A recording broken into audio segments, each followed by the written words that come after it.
Silver wedding मनोहर श्याम जोशी। इस कहानी के जरिए लेखक दो पीढ़ियों के बीच की दूरी यानी जनरेशन गैप के अंतर्द्वंद को दर्शाते हैं। यानी ये कहानी पुरानी पीढ़ी और नई पीढ़ी के विचारों और जीवन जीने के तौर तरीकों के अंतर को स्पष्ट करती है। कहानी के मुख्य पात्र यशोधर बाबू पुराने ख्यालात के व्यक्ति हैं जो अपने परंपरागत मूल्यों, आदर्शों और अपने संस्कारों को जीवित रखना चाहते हैं। वहीं दूसरी तरफ उनके बच्चे नए जमाने के हिसाब से जीवन जीने में विश्वास करते हैं। तो देखते हैं कहानी में क्या होता है। चलिए कहानी शुरू करते हैं। जब सेक्शन ऑफिसर यशोधर पंत ने आखिरी फाइल बांधकर निगाह दफ्तर की घड़ी पर दौड़ाई तो घड़ी में 5:25 हो रहे थे। उनकी अपनी कलाई घड़ी में 5 बज रहे थे। फिर उन्होंने निगाह अपने जूनियर्स पर डाली जो उनके ही कारण 5 बजे के बाद भी दफ्तर में बैठने को मजबूर होते हैं।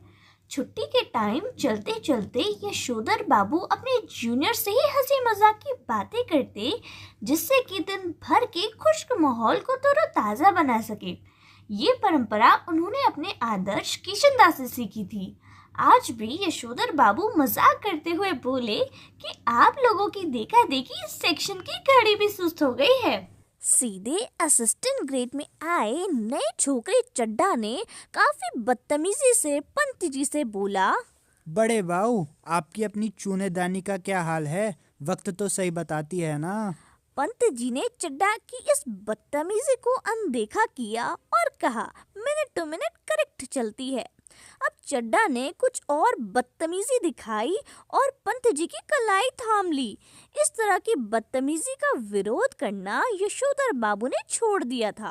मन ही मन वो उस जमाने को याद जरूर करते हैं जब दफ्तर में वो किशनदा को भाई नहीं साहब कहते थे।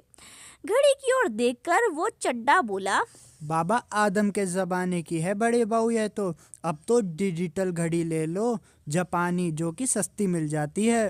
ये घड़ी मुझे शादी में मिली थी। हम पुरानी चाल के, हमारी घड़ी पुरानी चाल की। क्यों, कैसी रही? इस तरह नहले पर दहला जवाब देते हुए एक हाथ आगे बढ़ा देने की परंपरा थी किशनदा के क्वार्टर में, जहां रोजी रोटी की तलाश में आए थे छोटे यशोधर पंत मैट्रिक पास करके, और फिर वो किशनदा के पास ही रहे। किशनदा कुंवारे थे और पहाड़ से आए हुए कितने ही लड़के रहने का ठिकाना न होने की वजह से उनके यहाँ रह जाते थे। किशनदा का घर मेस जैसा था, मिलकर लाओ, पकाओ और खाओ। यशोधर बाबू जिस समय दिल्ली आए थे उस समय उनकी उम्र सरकारी नौकरी के लिए काफ़ी कम थी। कोशिशें करने पर भी बॉय सर्विसेज में वो नहीं लगाए जा सके। तब किशनदा ने ही उन्हें मैस का रसोइया बनाकर रख लिया। यही नहीं, यशोधर को 50 रुपए उधार भी दिए कि वो अपने लिए कपड़े बनवा सकें और गांव पैसे भेज सकें। बाद में इन्हीं किशनदा ने अपने ही नीचे नौकरी दिलवाई और यशोधर बाबू का दफ्तरी जीवन में मार्गदर्शन किया। बड़े बाऊ, आप किन ख्यालों में खो गए? मैनन पूछ रहा है कि आपकी शादी कब हुई थी? Now let me see. I was married on 6 February 1947. मैनन ने फौरन हिसाब लगाया और चहककर बोला, many happy returns of the day sir. आज तो आपका सिल्वर वेडिंग है। शादी को पूरे 25 साल हो गए। यशोधर जी बहुत ज्यादा खुश हुए। चड्डा ने घंटी बजाकर चपरासी को बुलाया और कहा, सुन भाई भगवान दास, बड़े बाऊ से बड़ा नोट ले और सारे सेक्शन के लिए चाय पानी का इंतजाम कर फटाफट। अरे ये वेडिंग एनिवर्सरी वगैरह सब गोरे साहबों के चोचले हैं, हमारे यहाँ थोड़ी मनाते हैं। चाय, मट्ठी, लड्डू, बस इतना ही तो सौदा है। इसमें कौन सी आपकी बड़ी माया निकल जानी है? यशोधर बाबू ने बटुए में से 10 का नोट निकाला और कहा, आप लोग चाय पीजिए, that too I do not mind, लेकिन जो हमारे लोगों में कस्टम नहीं है उस पर इंसिस्ट करना, दैट टू मैं समहाउ इम्प्रॉपर समझता हूँ। चड्डा ने 10 का नोट चपरासी को दिया और फिर से बड़े बाबू के आगे हाथ फैला दिया। सारा सेक्शन जानता है कि यशोधर बाबू अपने बटुए में 100-150 रुपए हमेशा रखते हैं, भले ही उनका दिन का खर्च 0 ही रुपए क्यों ना हो। और तो और बस की टिकट का खर्च भी नहीं होता उनका, क्योंकि गोल मार्केट यानी अपने घर से सेक्रेटेरिएट तक पहले वो साइकिल में आते जाते थे, इधर पैदल आने जाने लगे हैं क्योंकि उनके बच्चे आधुनिक यानी मॉडर्न हो चले हैं और उन्हें अपने पिता का साइकिल सवार होना सख्त नागवार गुजरता है। बच्चों के अनुसार साइकिल तो चपरासी चलाते हैं, बच्चे चाहते हैं कि पिताजी स्कूटर ले ले, लेकिन पिताजी को स्कूटर समहाउ निहायत बेहुदा सवारी मालूम होती है और कार जब अफोर्ड ही नहीं की जा सकती तो उसकी बात सोचना ही क्यों। चड्डा के जोर देने पर बड़े बाऊ ने 10-10 के 2 नोट और दे दिए, लेकिन सारे सेक्शन के बहुत कहने पर भी वो अपने सिल्वर वेडिंग की इस दावत के लिए नहीं रुके। इधर यशोधर बाबू ने दफ्तर से लौटते हुए रोज बिरला मंदिर जाने और उसके उद्यान में बैठकर प्रवचन सुनने और प्रभु का ध्यान लगाने की नई रीत अपनाई है। ये बात उनके पत्नी और बच्चों को बहुत अकड़ती है। बब्बा, आप कोई बुढ़े थोड़ी हैं जो रोज रोज मंदिर जाएं और इतने ज्यादा व्रत करें। यशोधर बाबू इस आलोचना को अनसुना कर देते हैं। उनके आदर्श किशनदा के अनुसार सिद्धांत के धनी व्यक्ति की यही निशानी है। बिरला मंदिर से उठकर यशोधर बाबू पहाड़गंज जाते हैं घर के लिए सब्जी खरीदने। किसी से मिलना मिलाना हो तो वो भी इसी समय कर लेते हैं, तो भले ही दफ्तर 5 बजे छूटता हो, वो घर 8 बजे से पहले नहीं पहुंचते हैं। आज बिरला मंदिर जाते हुए यशोधर बाबू की निगाह उस जगह पर पड़ी जिसमें कभी किशनदा का 3 बेडरूम वाला क्वार्टर हुआ करता था और जिस पर इन दिनों एक 6 मंजिला इमारत बनाई जा रही है। इस एरिया की बदलती शक्ल देखकर यशोधर बाबू को बुरा सा लगता है। ये लोग सारे गोल मार्केट एरिया को तोड़कर यहाँ 1 मंजिला क्वार्टरों की जगह ऊंची इमारतें बना रहे हैं। यशोधर बाबू को पता नहीं कि ये लोग ठीक कर रहे हैं या गलत कर रहे हैं। उन्हें ये बात जरूर पता है कि उनकी यादों के गोल मार्केट के ढाए जाने के गम मनाने के लिए उनका इस जगह में डटे रहना निहायत जरूरी है। उन्हें नई बस्तियों में अपने ऊंचे पद की गरिमा के अनुरूप D2 टाइप क्वार्टरों के मिलने की अच्छी खबर कई बार आई है, मगर हर बार उन्होंने गोल मार्केट को छोड़ने से इनकार कर दिया है। जब उनका क्वार्टर टूटने का नंबर आया तब भी उन्होंने इसी एरिया की उन बस्तियों में बचे हुए क्वार्टरों में से एक अपने नाम अलॉट करा लिया। पत्नी के ये पूछने पर कि जब ये भी टूट जाएगा तब क्या करेंगे, उन्होंने कहा कि तब की तब देखी जाएगी। सच तो ये है कि पिछले कई सालों से यशोधर बाबू का अपनी पत्नी और बच्चों से हर छोटी बड़ी बात में मतभेद होने लगा है और इसी वजह से वो घर जल्दी लौटना पसंद नहीं करते। जब तक बच्चे छोटे थे तब तक वो उनकी पढ़ाई लिखाई में मदद कर दिया करते थे। अब उनका बड़ा लड़का एक बहुत बड़ी विज्ञापन कंपनी में नौकरी पा गया है, लेकिन समहाउ यशोधर बाबू को अपने साधारण बेटे को असाधारण वेतन देने वाली ये नौकरी कुछ समझ में नहीं आती। वो कहते हैं कि 1,500 रुपए तो हमें रिटायरमेंट के पास पहुंचकर मिला है। शुरू में ही 1,500 रुपए देने वाली इस नौकरी में जरूर कुछ पेच होगा। यशोधर जी का दूसरा बेटा दूसरी बार IAS एग्जाम देने की तैयारी कर रहा है। उनका तीसरा बेटा स्कॉलरशिप लेकर अमेरिका चला गया है और उनकी एकमात्र बेटी न केवल तमाम प्रस्तावित वर अस्वीकार करती चली जा रही है, बल्कि डॉक्टरी की उच्चतम शिक्षा के लिए खुद भी अमेरिका चले जाने की धमकी दे रही है। यशोधर बाबू जहां बच्चों की इस तरक्की से खुश होते हैं, वही समहाउ ये भी अनुभव करते हैं कि वो खुशहाली भी कैसी जो अपनों में परायापन पैदा कर दे। यशोधर बाबू की पत्नी अपने मूल संस्कारों से किसी भी तरह आधुनिक यानी मॉडर्न नहीं है, लेकिन बच्चों की तरफदारी करने की मात्र सुलभ मजबूरी ने उन्हें भी मॉडर्न बना डाला है। कुछ ये भी है कि जिस समय उनकी शादी हुई थी, यशोधर बाबू के साथ गांव से आए ताऊजी और उनके 2 विवाहित बेटे भी रहा करते थे। इस संयुक्त परिवार में पीछे ही पीछे बहुओं में गजब के तनाव थे, लेकिन ताऊजी के डर से कोई कुछ कह नहीं पाता था।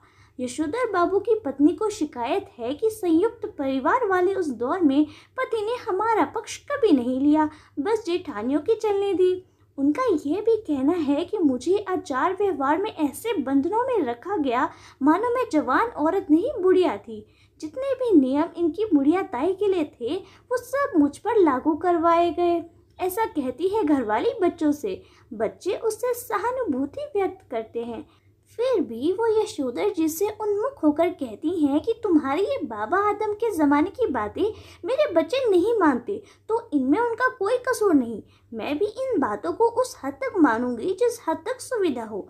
अब मेरे कहने से वो सब ढोंग ढकोसले हो नहीं सकते, साफ बात। धर्म, कुल, परंपरा सबको ढोंग ढकोसला कहकर उनकी पत्नी जब मॉडर्न व्यवहार करती है तो यशोधर बाबू उनको शानियाल बुढ़िया, चटाई का लहंगा, बूढ़ी मुँह मुहा से लोग करे तमाशे कहकर उनके विद्रोह को मजाक में उड़ा देना चाहते हैं, उन्हें अनदेखा करना चाहते हैं। लेकिन यह स्वीकार करने को वो मजबूर भी हो जाते हैं कि तमाशा खुद उनका ही बन रहा है। जिस जगह किशनदा का क्वार्टर था उसके सामने खड़े होकर उन्होंने एक गहरी सांस ली और अपने आप से वो बोले, क्या ये बेटर नहीं रहता कि किशनदा की तरह उन्होंने भी घर गृहस्थी का बवाल ही ना पाला होता और लाइफ कम्युनिटी के लिए डेडिकेट कर दी होती। फिर उनको ध्यान आया कि किशनदा का बुढ़ापा सुखी नहीं रहा है। उनके तमाम साथियों ने कहीं ना कहीं जमीन ली, मकान बनवाया, लेकिन किशनदा ने कभी इस ओर ध्यान ही नहीं दिया। रिटायर होने के 6 महीने बाद जब उन्हें क्वार्टर खाली करना पड़ा तब हद हो गई। इतने सारे लोग उनके एहसानों तले दबे थे, फिर भी उनमें से किसी एक ने भी उन्हें अपने यहाँ रखने की पेशकश नहीं की। और तो और खुद यशोधर बाबू उनके सामने ऐसा कोई प्रस्ताव नहीं रख पाए, क्योंकि तब उनकी शादी हो चुकी थी और उनके 2 कमरों के क्वार्टर में 3 परिवार रहा करते थे। किशनदा कुछ साल किराए के मकान में रहे, फिर अपने गांव लौट गए जहां साल भर के बाद उनकी मृत्यु हो गई। सबसे अजीब बात तो ये है कि उन्हें कोई बीमारी भी नहीं हुई थी, बस रिटायर होने के बाद मुरझाते सूखते ही चले गए। जब मैंने उनके एक रिश्तेदार से उनकी मौत का कारण पूछा तब मुझे यही जवाब मिला, जो हुआ होगा, यानी पता नहीं क्या हुआ होगा। ये बात यशोधर बाबू जानते हैं कि जिन लोगों के बच्चे नहीं होते, घर परिवार नहीं होता, उनके रिटायर होने के बाद जो हुआ होगा से ही मौत हो जाती है। बच्चों का होना भी ज़रूरी है। ये सही है कि यशोधर जी के बच्चे मनमानी कर रहे हैं और ऐसे संकेत दे रहे हैं कि उनके कारण यशोधर जी को बुढ़ापे में कोई खास सुख प्राप्त नहीं होगा। लेकिन यशोधर जी अपने मर्यादा पुरुष किशनदास से सुनी हुई ये बात नहीं भूले हैं कि गधा पच्चीसी में कोई क्या करता है, इसकी चिंता नहीं करनी चाहिए। यशोधर बाबू कहते हैं कि जिम्मेदारी सर पर पड़ेगी तब सब अपने आप ही ठीक हो जाएंगे। ये भी किशनदास से विरासत में मिला हुआ एक फ़िरका है जिसे यशोधर बाबू अक्सर अपने बच्चों के सामने दोहराते रहते हैं। कभी कभी यशोधर बाबू मन ही मन ये स्वीकार करते हैं कि दुनियादारी में उनके बीवी बच्चे उनसे ज़्यादा सुलझे हुए हो सकते हैं। दुनियादारी के हिसाब से बच्चों का ये कहना सही हो सकता है कि बब्बा ने टीटीए फ्लैट के लिए पैसे न भर के भयंकर भूल की है, लेकिन यशोधर बाबू को किशनदा की ये बात भी जचती है कि मूर्ख लोग मकान बनाते हैं और सयाने उनमें रहते हैं।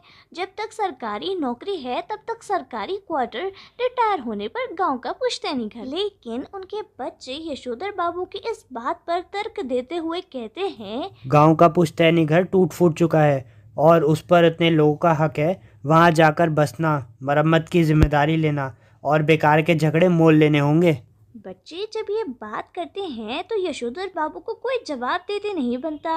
उन्होंने हमेशा यही कल्पना की थी और आज भी करते हैं कि उनका कोई लड़का उनके रिटायर होने से पहले सरकारी नौकरी में आ जाएगा और क्वार्टर उनके परिवार के पास बना रह सकेगा। तो यही सोचते सोचते यशोधर जी ने बिरला मंदिर की तरफ तेज कदम बढ़ाए, लक्ष्मी नारायण के आगे हाथ जोड़े और उद्यान में जा पहुंचे, जहाँ एक महात्मा जी गीता पर प्रवचन सुना रहे थे, लेकिन अफसोस आज प्रवचन सुनने में उनका मन नहीं लग रहा था। सच तो ये है कि वो अंदर से बहुत ज़्यादा धार्मिक है ही नहीं। हाँ, बस वो अपने मर्यादा पुरुष किशनदा की आदतों को मानते हैं। जैसे जैसे उम्र ढल रही है वैसे वैसे वो भी किशनदा की तरह रोज मंदिर जाना, संध्या पूजा करना, गीता पढ़ने की कोशिश करने लगे हैं। प्रवचन में जब उन्होंने जनार्दन शब्द सुना तो उन्हें अपने जीजा जनार्दन जोशी की याद आ गई। परसों ही कार्ड आया है कि उनकी तबीयत खराब है। यशोधर बाबू सोचने लगे कि जीजा जी का हाल पूछने अहमदाबाद जाना ही होगा। ऐसा सोचते ही उन्हें ख्याल आया कि ये बात उनकी पत्नी और बच्चों को पसंद नहीं आएगी। अभी उसी दिन हद ही हो गई। कमाऊ बेटे ने ये कह दिया, आपको बुआ को भेजने के लिए पैसे मैं तो नहीं दूंगा। यशोधर बाबू को कहना पड़ा कि अभी तुम्हारे बब्बा की इतनी साख है कि 100 रुपये उधार ले सके। फिर यशोधर जी सोचने लगे, जब वो कहते हैं कि हमारा तो रौब ही ऐसा, हमें तो यही परंपरा विरासत में मिली है। इस नारे से उनकी पत्नी बहुत चिढ़ती है। पत्नी का कहना सही है कि यशोधर जी का खुद का देखा हुआ कुछ है ही नहीं। माँ के मर जाने के बाद छोटी सी उम्र में वो गांव छोड़कर अपनी विधवा बुआ के पास अल्मोड़ा आ गए थे। बुआ का ऐसा कोई लंबा चौड़ा परिवार तो था नहीं जहाँ की यशोधर जी कुछ देखते और परंपरा के रंग में रंगते। मैट्रिक पास करते ही वो दिल्ली आ गए और यहाँ रहे कुंवारे किशनदा के साथ। यशोधर जी की पत्नी कहती हैं कि कुंवारों की गृहस्थी में देखने को होता ही क्या है। तुम अपने उन किशनदा के मुंह से सुनी सुनाई बातों को अपने आंखों देखी यादें बना डालते हो। किशनदा तो थे ही जन्म के बूढ़े, तुम्हें क्या सुर लग गया जो उनका बुढ़ापा खुद ओढ़ने लगे हो। तुम शुरू में तो ऐसे नहीं थे। शादी के बाद मैंने खुद देखा है कि तुम हफ्ते में 2-2 सिनेमा देखते थे, गजल और गीत गाते थे। यशोधर बाबू स्वीकार करते हैं कि उनमें कुछ परिवर्तन हुआ है, लेकिन वो समझते हैं कि उम्र के साथ बुजुर्गियत आना ठीक है। पत्नी से वो कहते हैं कि जिस तरह तुमने बगैर बाह का ब्लाउज पहनना, रसोई से बाहर दाल भात खा लेना या ऊंची हील वाली सैंडल पहनना और ऐसे ही 50 काम अपनी बेटी की सलाह पर शुरू कर दिए हैं, मुझे तो ये सारे काम समहाउ इम्प्रॉपर ही मालूम होते हैं। एनीवे, मैं तुम्हें ऐसा करने से रोक नहीं रहा। देयरफॉर तुम लोगों को मेरे भी जीने के ढंग पर कोई एतराज नहीं होना चाहिए। यशोधर बाबू चाहते हैं कि उन्हें समाज का सम्मानित बुजुर्ग माना जाए। यशोधर जी कहते हैं कि बच्चे मेरा आदर करें, उसी तरह हर बात में मुझसे सलाह ले जिस तरह मैं किशनदा से लिया करता था। यशोधर बाबू के कहने का मतलब ये हरगिज नहीं है कि बच्चे उनकी हर बात को पत्थर की लकीर समझे। लेकिन ये भी क्या हुआ कि न पूछा न ताछा, जिसके मन में जैसा आया वैसा किया। माना कि तुम्हें नॉलेज ज़्यादा होगी, लेकिन एक्सपीरियंस का कोई सब्स्टिट्यूट नहीं ठहरा बेटा। मानो ना मानो, झूठे मुंह से ही सही एक बार पूछ तो लिया करो, ऐसा कहते हैं यशोधर बाबू, और बच्चे यही जवाब देते हैं। बब्बा, आप तो हद करते हैं। जो बात आप जानते ही नहीं, हम आपसे क्यों पूछें? प्रवचन सुनने के बाद यशोधर बाबू सब्जिमंडी गए। यशोधर बाबू को अच्छा लगता अगर उनका बड़ा बेटा अपनी तरफ से ये प्रस्ताव करता कि दूध लाना, राशन लाना, सब्जी लाना, दवा लाना, ये सब काम आप मुझ पर छोड़ दे, अब हम कर दिया करेंगे।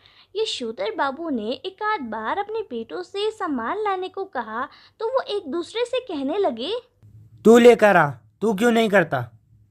इतना कोहरा मचा। लड़कों ने एक दूसरे को इतना ज़्यादा बुरा भला कहा कि यशोधर बाबू ने इस बारे में बात करना ही बंद कर दिया। जब से उनका बड़ा बेटा विज्ञापन कंपनी में ऊंची नौकरी पर लगा है, तब से वो यही कहता है। बब्बा, हमारी समझ में नहीं आता कि इन कामों के लिए आप नौकर क्यों नहीं रख लेते। माँ को भी आराम हो जाएगा। यशोधर बाबू को ये बात समहाउ इम्प्रॉपर लगती है कि उनका बेटा अपनी तनख्वाह यशोधर बाबू के हाथ में नहीं रखता। हाँ, ये सही है कि खुद बेटे के अपने हाथ में तनख्वाह नहीं आती, सीधे बैंक अकाउंट में ट्रांसफ़र हो जाती है। लेकिन क्या बेटा बाप के साथ जॉइंट अकाउंट नहीं खोल सकता? झूठे मुँह से ही सही एक बार ऐसा कहता तो और बेटा अपनी तनख्वाह को अपना समझते हुए बार बार कहता है, ये काम मैं अपने पैसों से करने को कह रहा हूँ, आपके पैसों से नहीं जो आप नुक्ताचीनी करें। और तो और बेटे ने पिता का ये क्वार्टर तक अपना बना लिया है। अपनी तनख्वाह अपने ढंग से वो इस घर पर खर्च कर रहा है। कभी कारपेट बिछवा रहा है, कभी सोफा आ रहा है, कभी डबल बेड, कभी टीवी, कभी फ्रिज। और ऐसा भी नहीं कहता कि लीजिए पिताजी मैं आपके लिए ये टीवी ले आया हूँ। उल्टा कहता है कि मेरी टीवी है समझे, इसे कोई छुआ ना करे। क्वार्टर ही उसका हो गया है, ये अच्छी रही।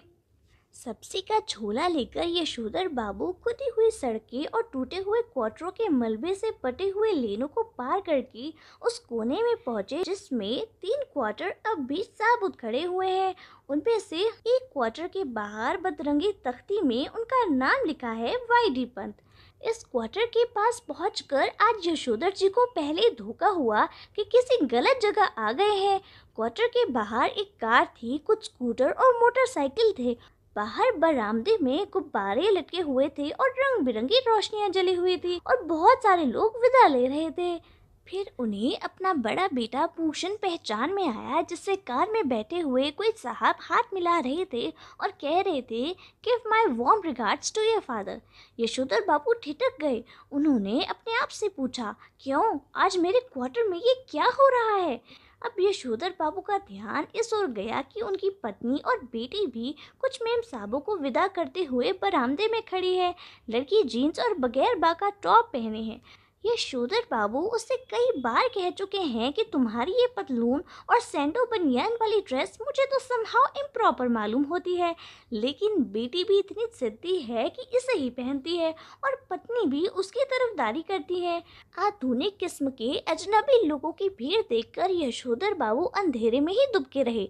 जब कार वाले लोग चले गए तब यशोधर बाबू ने अपने क्वार्टर में कदम रखने का साहस जुटाया। अंदर अभी भी पार्टी चल रही थी। उनके बेटा बेटी के कई मित्र और उनके रिश्तेदार अभी भी वहीं थे। उनका बड़ा बेटा बोला, बब्बा आप भी हद करते हैं। सिल्वर वेडिंग के दिन 8:30 बजे घर पहुंचे, अभी तक मेरे बॉस आपकी राह देख रहे थे। यशोधर बाबू शर्मीली हंसी हंसते हुए बोले, हम लोगों के यहाँ सिल्वर वेडिंग कब से होने लगी? तभी उनके दूर के रिश्ते का भांजा बोला, जब से तुम्हारा बेटा 1,500 महीने कमाने लगा है। यशोधर बाबू को अपने बेटों से तमाम शिकायतें हैं, लेकिन उन्हें ये बहुत अच्छा लगता है जब बाकी लोगों को उनके बेटों की कामयाबी से ईर्ष्या होती है। भले ही उन्हें अपने बेटे भूषण की गैर सरकारी नौकरी करना समझ ना आता हो, लेकिन वो ये बखूबी समझते हैं कि इतनी छोटी उम्र में 1,500 महीना पा जाना कोई मामूली बात नहीं। अपनी सिल्वर वेडिंग की ये भव्य पार्टी भी यशोधर बाबू को समहाउ इम्प्रॉपर ही लग रही थी, लेकिन उन्हें इस बात से संतोष हुआ कि जिस अनाथ यशोधर के जन्मदिन पर कभी लड्डू नहीं आए, जिसने अपनी शादी भी बगैर किसी धूमधाम के की, आज उस यशोधर की शादी की 25वीं वर्षगांठ पर केक, 4 तरह की मिठाई, नमकीन, फल, कोल्ड ड्रिंक सब मौजूद है। भूषण ने अपने मित्रों और सहयोगियों का यशोधर बाबू से परिचय कराना शुरू किया। सबके many happy returns of the day का जवाब थैंक यू कहकर देते हुए यशोधर बाबू हाथ मिलाते हुए कहते, YD Pant, home ministry, Bhushan father. ये कहकर यशोधर बाबू ने ये जताने की कोशिश की कि भले ही वो संस्कार कुमाऊनी है, लेकिन विलायती रीति रिवाज से भली भांति परिचित है। टाई सूट पहनना आना चाहिए, लेकिन धोती कुर्ता अपनी पोशाक है, ये नहीं भूलना चाहिए। अब बच्चों ने एक और विलायती परंपरा के लिए आग्रह किया कि यशोधर बाबू अपनी पत्नी के साथ केक काटे।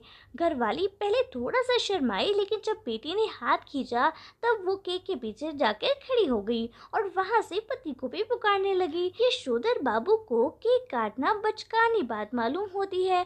यशोधर बाबू ने कहा, somehow I don't like this, लेकिन फिर भी उन्होंने केक काट ही दिया। अब पति पत्नी से कहा गया कि वो केक से एक दूसरे का मुंह मीठा करे। पत्नी ने खा लिया, मगर यशोधर बाबू ने खाने से इनकार कर दिया। उनका कहना था कि मैं केक नहीं खाता, इसमें अंडा पड़ा होता है। उन्हें याद दिलाया गया कि अभी कुछ सालों पहले तक आप मांसाहारी थे और एक टुकड़ा केक खा लेंगे तो उसमें क्या हो जाएगा, लेकिन वो नहीं माने। तब उनसे अनुरोध किया गया कि आप लड्डू ही खा लें, लेकिन यशोधर बाबू इसके लिए भी राजी नहीं हुए।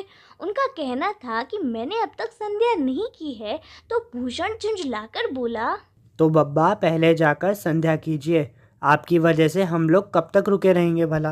नहीं नहीं, आप सब लोग खाइए, please go ahead, no formality. Yashodhar Babu ने आज पूजा में कुछ ज्यादा ही देर लगाई, इतनी देर कि ज्यादातर मेहमान उठकर चले गए। उनकी पत्नी, उनके बच्चे बारी बारी से आकर झांकते रहे और कहते रहे, जल्दी कीजिए, मेहमान जा रहे हैं। शाम की 15 मिनट की पूजा को लगभग 25 मिनट तक खींच लेने के बाद भी जब बैठक से मेहमानों की आवाज आती सुनाई दी, तब यशोधर बाबू पद्मासन साध कर ध्यान लगाने बैठ गए। वो चाहते थे कि उन्हें प्रकाश का एक नीला बिंदु दिखाई दे, मगर उन्हें किशनदा दिखाई दे रहे थे। यशोधर बाबू किशनदा से पूछ रहे थे कि जो कुछ हुआ होगा से आप कैसे मर गए। किशनदा कह रहे थे कि भाऊ, सभी जन इसी जो हुआ होगा से ही मरते हैं, चाहे वो गृहस्थ हो, ब्रह्मचारी हो, अमीर हो या गरीब हो, जो हुआ होगा से ही मरते हैं।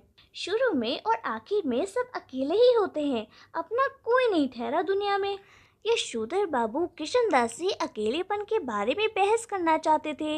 यशोधर बाबू को लगता है कि किशनदा आज भी मेरा मार्गदर्शन कर सकेंगे और बता सकेंगे कि मेरी बीवी और बच्चे जो कुछ भी कर रहे हैं उसके बारे में मेरा रवैया क्या होना चाहिए। लेकिन किशनदा तो वही अकेलेपन का खटरा अलापने पर अमादा से मालूम होते हैं। कैसी बीवी, कहाँ के बच्चे, ये सब मोह माया ठहरी। और जो भूषण आज इतना उछल रहा है वो भी किसी दिन इतना ही अकेला और असहाय महसूस करेगा जितना कि आज तुम कर रहे हो। यशोधर बाबू बात आगे बढ़ाते, लेकिन घरवाली उन्हें छिड़कते हुए आ पहुंची कि क्या आज पूजा में ही बैठे रहोगे। यशोधर बाबू ने पूछा, मेहमान गए? उन्होंने जानना चाहा कि कौन कौन है। आश्वस्त होने पर कि सभी रिश्तेदार ही हैं, वो उसी लाल गमछे में बैठक चले गए जिसे पहनकर वो संध्या करने बैठे थे। Everybody gone, party over. अपनी बेटी से बोले, अब गमछा पहना जा सकता है। उनकी बेटी झल्लाई, लोग चले गए हैं, इसका मतलब ये थोड़ी है कि आप गमछा पहनकर बैठक में आ जाएं। बब्बा, यू आर द लिमिट। बेटी, हमें जिसमें सज आएगी वही करेंगे ना, तुम्हारी तरह जीन्स पहनकर हमें तो सज नहीं आती। ये कौन भूले जा रहा है? आपके लिए प्रेजेंट है, खोलिए ना। अब इस उम्र में क्या हो रहा है? प्रेजेंट प्रेजेंट, तुम खोलो, तुम ही इस्तेमाल करो। भूषण सबसे बड़ा पैकेट उठाकर उसे खोलते हुए बोला, इसे तो ले लीजिए, ये मैं आपके लिए लाया हूँ, ऊनी ड्रेसिंग गाउन है। आप सवेरे दूध लेने जाते हैं बब्बा, फटा पुलोवर पहन के चले जाते हैं, जो बहुत ही बुरा लगता है। आप इसे पहन के जाया कीजिए। बेटी पिता का कुर्ता पजामा उठा लाए कि इसे पहनकर गाउन पहने। थोड़ा सा नानू करने के बाद यशोधर जी ने गाउन पहना और बोले, अच्छा तो ये ठहरा ड्रेसिंग गाउन। उन्होंने कहा और उनकी आंखों में जरा से आंसू चमक गए। ये कहना मुश्किल है कि इस वक्त उन्हें ये बात चुभ गई कि उनका जो बेटा है वो ये कह रहा है कि आप सवेरे ड्रेसिंग गाउन पहनकर दूध लेने जाया करें। वो ये नहीं कह रहा कि दूध मैं ला दिया करूँगा, या ये कि इस गाउन को पहनकर उनके अंदर से वो किशनदा उतर आए हैं जिसकी मौत जो हुआ होगा से हुई।